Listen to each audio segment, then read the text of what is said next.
Zo'ramax. Qo'lingizni jimburdatmaydi, qizib ketmaydi, sifati yaxshi, 6 skorusli. 1,5 kilovatli bo'ladi. Eng zo'ri keldi, sifati yaxshi. Burun do'q bu bo'ladi, qo'lingizni jimburdatib tashlaydi. Unda emas, yana men sizga ishlayapsiz. Originali.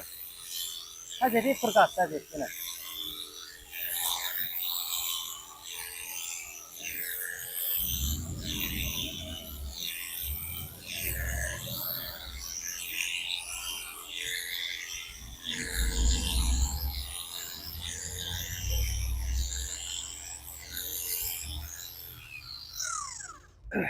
Skorusu bor, xohlaringizni mejadikasiz, qo'yasiz, ishlayveradi. Yana pichoqi meydali, qo'lingizni bildirmaydi. Ikki yonda 2 chotkisi bor.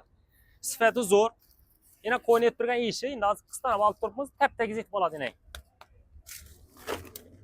Mabodo sizga qiziqarli bo'lsa, sizga kerak bo'ladigan bo'lsa, yana 828 modeli Zo'ramaxdan ko'p katta partiya kelgan.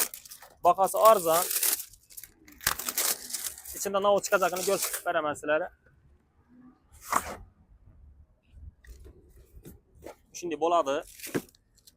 Açasız. İçinde o'zida atyorkisi, chotkisi, yana oddiy o'zini tozalaydigan chotkisi bo'ladi. Bir dana zapas pichoq ham chiqadi originalidan.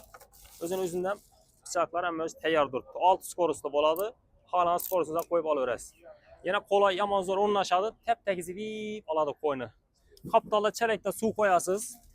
5-6 marta olib borib kelgandan keyin o'sha o'rnadan suvda qilib olib turasiz. O'sha o'rnadan. Unutacakmız sebebi pichoq ishlab turgandan keyin bir holatda suv sovutadi buni. Garantiyali, ishonchli, zo'r. Ko'p keldi bizga, katta partiya keldi. Hammaga yetadi. O'zbekiston bo'ylab dastlabki besplatniy bahasi 750 ming so'm sotilib turibdi. Shungi kunda bu yerdan chiqib boshlab video chiqqandan keyin tezlashamiz, bahosini 550 ming so'mdan qo'yib beraman. Xolasangiz ferma do'konimizdan kelib ketsangiz ham bo'ladi. Xolasangiz O'zbekiston bo'ylab dastlab ketib beraman. Dastlabki ham besplatniy. Alasiz, içinde zapas o'zini pichoqi, shuni komplekt olib, shunday paketda boradi. Vezni qo'lingizda olgandan keyin to'laysiz pulni. Eldan bir so'm pul olmaysiz. 550 ming so'mdan kimga qiziqarli bo'lsa, aloqa chiqarasizlar.